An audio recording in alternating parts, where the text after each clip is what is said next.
Bien, buenas tardes. Ahora vamos a ver sobre los virus de transmisión no circulativa no persistente. Primero debemos recordar las características de este grupo de virus que son transmitidos por áfidos.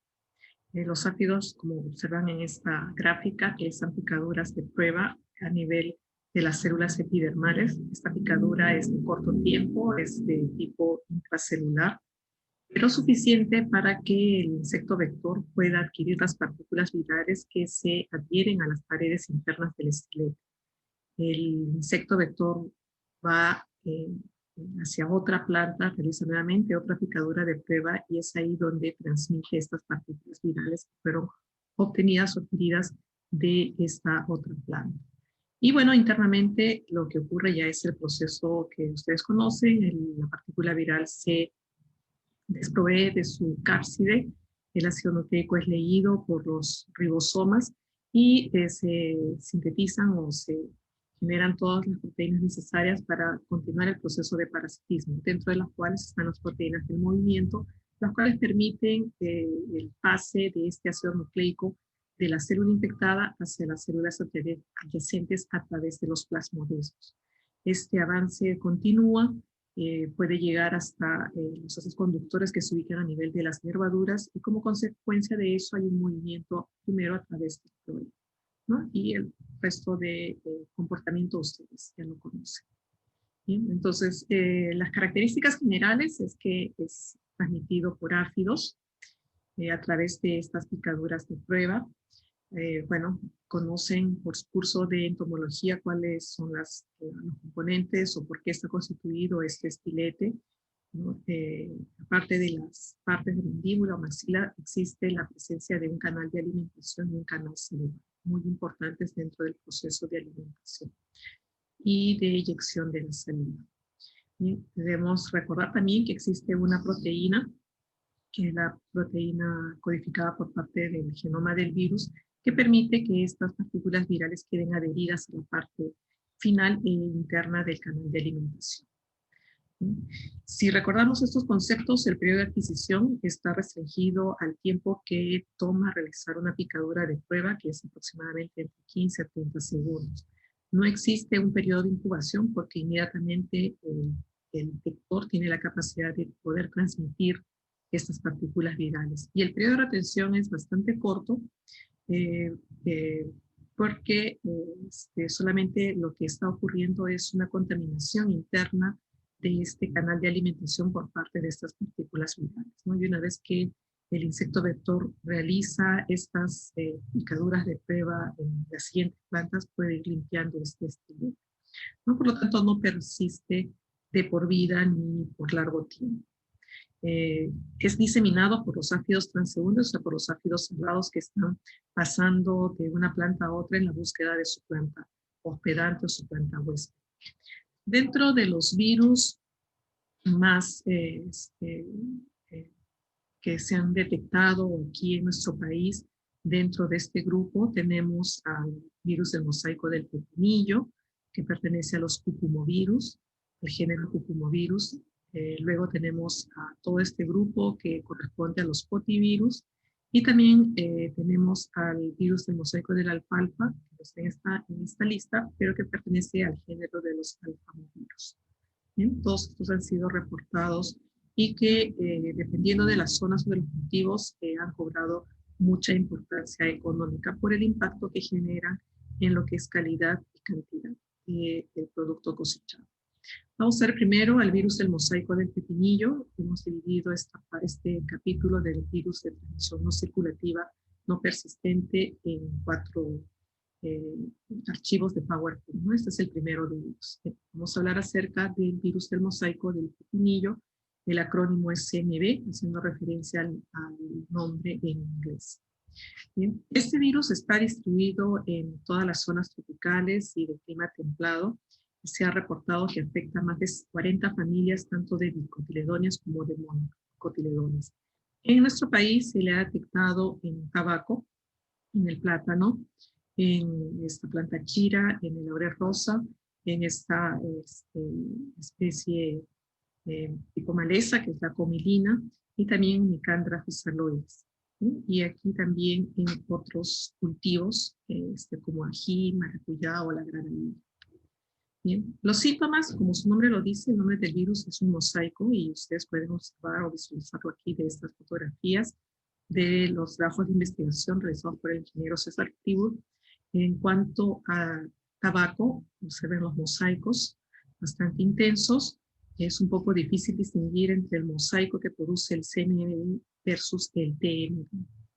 Bien, en el banano, por la característica de las hojas, lo que se observa son estas estrías cloróticas. También se observa un desarrollo menor de la planta, hablamos de un enanismo, y una necrosis rojiza en la parte interna del pseudotallo. En el caso de la chira, también por la característica de la hoja, es la distribución de la clorosis, formando este tipo de estrías cloróticas. Mientras que en la comelina, lo típico característico es la formación de estos anillos cloróticos, ¿no? Bastante peculiar o particular. Esta maleza se encuentra sobre todo en zonas donde hay mayor nivel de humedad, ¿no? Pero es bastante característico los anillos cloróticos, ¿no? O en este caso un poco más alargados. En el maracuyá también la presencia de puntos cloróticos bastante intensos, amarillentos, grandes y causa este tipo de deformaciones en las hojas. Bien, si visualizamos la estructura de la partícula viral, esta está constituida por una forma de tipo isométrico, son esféricos, como se ven o se visualizan aquí. Más o menos estamos hablando en un diámetro de unos 29 nanómetros. El genoma es dividido, se puede visualizar aquí los distintos RNAs. Está constituido por RNA de una sola hebra. Y es de fácil inoculación mecánica. Es transmitido por más de 60 especies de áfidos en forma no persistente. En el Perú se le ha detectado a nivel de lo que es Caigua.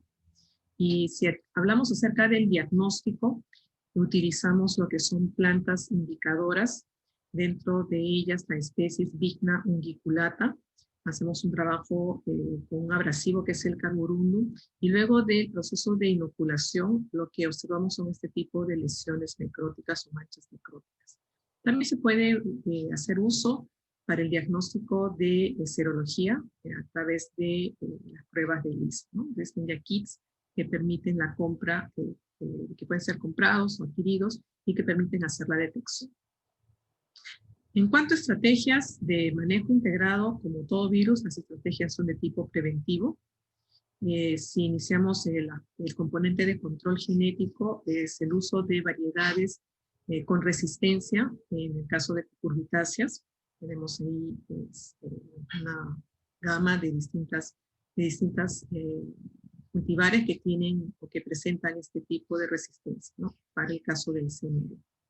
Dentro del control cultural, el uso de barreras de plantas pasa a ser una práctica bastante interesante, muy buena, y que debe estar constituido por plantas que no sean susceptibles al virus, y como otro requisito que deben tener una mayor altura del cultivo, ¿no? Como lo están visualizando en este caso. Y sobre todo que las siembras deben ser perpendicular a la dirección del viento.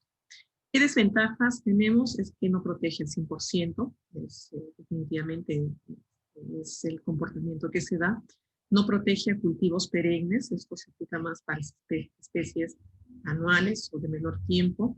En algunos casos, respecto a este aspecto de la mayor altura, por ejemplo, en el caso del banano o del plátano, definitivamente no es efectivo por el porte que tienen estas plantas, ¿no? Y obviamente porque el periodo vegetativo es mucho más largo que el de las plantas que constituyen esta barrera.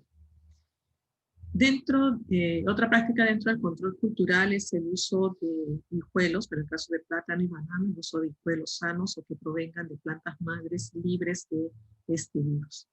En el caso de observarse plantas con síntomas ocasionados por este virus, importante es erradicar, sobre todo en los primeros estados fenológicos.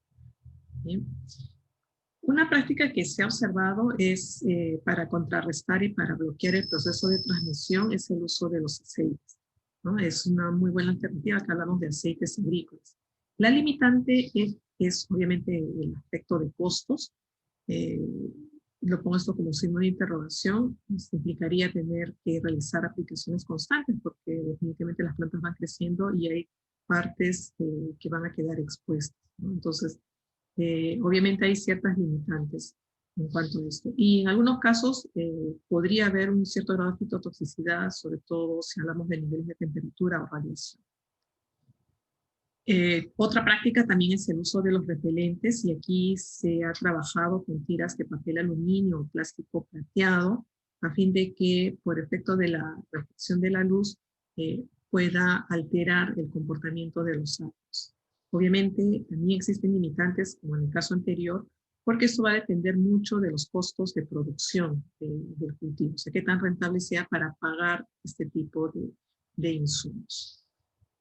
Bien, tienen aquí este enlace de la página web de la APS en el que pueden tener mayor información. Gracias.